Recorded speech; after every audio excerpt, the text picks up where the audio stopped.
बोलिए धन्वंतरी भगवान की जय हो। और आप सब कैसे हैं? आप देख रहे हैं हमारा तुलसी मंजरी यूट्यूब। और इस वीडियो में हम चर्चा कर रहे हैं सर्वोत्तम आहार है शहद, सर्वोत्तम औषधि है शहद। बस आप इसको लेने का अभ्यास कर लीजिएगा, बहुत ही ज्यादा आनंद हो जाएगा। आइए इसके ऊपर हम कुछ बातें कर लेते हैं। और मेरे सामने ये है चरक संहिता, बड़ा अद्भुत ग्रंथ रखा है और इसमें एक से एक दवाई का वर्णन किया गया है और उसी में से मैं आपको थोड़ी चर्चा कर रहा हूँ और ये आप सुन लीजिएगा। शहद के बारे में कुछ बात कर रहे हैं। शहद में वे सभी पोषक तत्व पाए जाते हैं जो शरीर के विकास एवं पाचन क्रिया के लिए बहुत ही ज्यादा जबरदस्त हैं, जो स्वास्थ्य को दुरुस्त कर। शहद रोगाणुनाशक है, उत्तम भोज्य पदार्थ है। इसको लेने से भूख कम लगती है और आदमी भोजन कम करेगा तो उसकी चर्बी नहीं बढ़ेगी। आयुर्वेद में बच्चों के लिए माँ के दूध के बाद शहद को बड़ा विशेष माना गया है। सर्वाधिक पोषक तत्व मान। शीतकाल में सोते समय ठंडे दूध के साथ उपयोग करने पर यह शरीर को मोटा एवं सुडौल बनाता है और गर्म दूध में इसका प्रयोग करने से शरीर को हल्का करता है। बहुत ध्यान से सुनिएगा। ठंडे दूध में शहद डाल करके लोगे तो यह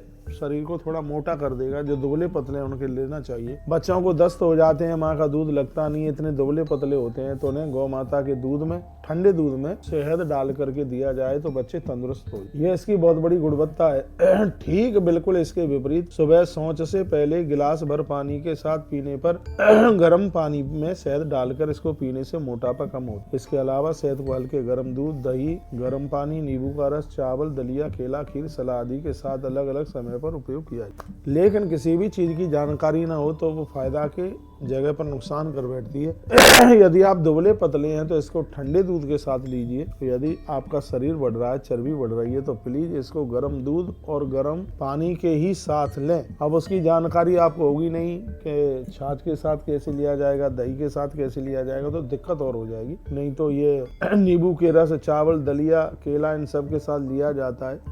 लेकिन मैं अगली वीडियो में मैं ये भी बताऊंगा, वीडियो बड़ी हो जाती है, कि और चीजों के साथ में इसको कैसे लिया जाए। अदरक के रस में शहद मिलाकर चाटने पर यह श्वास रोग से बचाव कर लेता है। शहद, मुझे थोड़ी खांसी हो गई है और मैंने इसी से अपनी खांसी ठीक कर ली। शहद और अदरक का रस बहुत ही ज्यादा फायदेमंद करता है और ये हम ज्यादा से ज्यादा अभी आज आपको शहद के बारे में ही इसको हम आपको बोल रहे हैं। अडूस के काढ़े में शहद मिलाकर पीने से खांसी ठीक हो जाती है और कांस की जड़ के रस में शहद मिलाकर सूंघने पर हिचकियां चली जाती है। कांस मिलता है, उसकी जड़ शहद में मिलाकर उसको धुआं किया जाता है, फिर उसको नाक से सूंघा जाता है, इससे हिचकियां बंद हो जाती। ये इतना बड़ा जबरदस्त प्रभाव। बैगन के भरते में शहद मिलाकर सेवन करने से तुरंत नींद आ जाती है। भाई बैगन का भरता कैसे बनाया जाता है पता है? बैगन का भरता बनाया जाता है, सूती तो लो कपड़ा और उसको पानी में बिल्कुल एकदम भिंगा लो, उसके भीतर रख लो बैगन बिल्कुल साबुत, कपड़े से लपेट करके अंगारा जला करके बैगन को उसमें रख दो अंदर। बैगन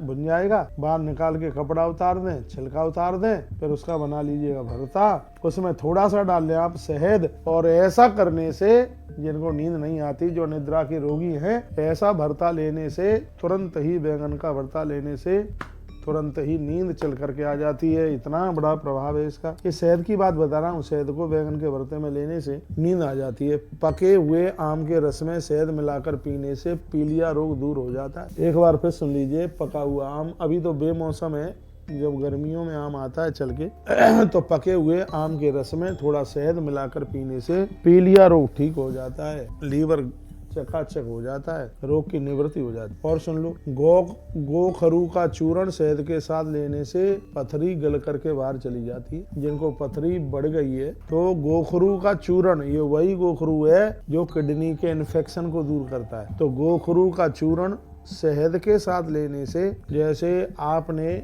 1 चम्मच गोखरू का चूर्ण लिया तो उसमें आधा चम्मच शहद मिला करके आप लीजिए, तो ये इतना बड़ा अद्भुत है कि पथरी टूट टूट करके गल गल करके निकल जाएगी। ये शहद इतना बड़ा प्रभावशाली है। तो पके केले में शहद भरकर खाने से प्रदर रोग में लाभ हो जाता है। लकवा रोगी के लिए शहद सर्वोत्तम औषधि है। लकवा रोगी के लिए शहद सर्वोत्तम औषधि है। लकवा के मरीज को गर्म पानी के साथ शहद डाल करके लेना चाहिए। बहुत छोटे बच्चों को को सीमित मात्रा में शहद चटाने पर उनकी आहार की पूर्ति हो जाती है। सिर में चक्कर आने पर 4-4 घंटे पर पानी में थोड़ी मात्रा में शहद मिलाकर पीने से लाभ प्राप्त हो। ये मैं गुणवत्ता आपको शहद की ही बता रहा हूँ। बमन यानी उल्टी हो रही हो तब शहद और पुदीने के रस को मिला करके आपस में बराबर मात्रा में मिला लीजिए, फिर इसको लीजिएगा, इससे उल्टी बंद हो जाती है। तो यह हमने शहद के अलग अलग प्रयोग के बारे में आपको बताया। इस तरीके से यदि आप शहद लेते हैं तो आपको तत्काल फायदा मिल जाता है,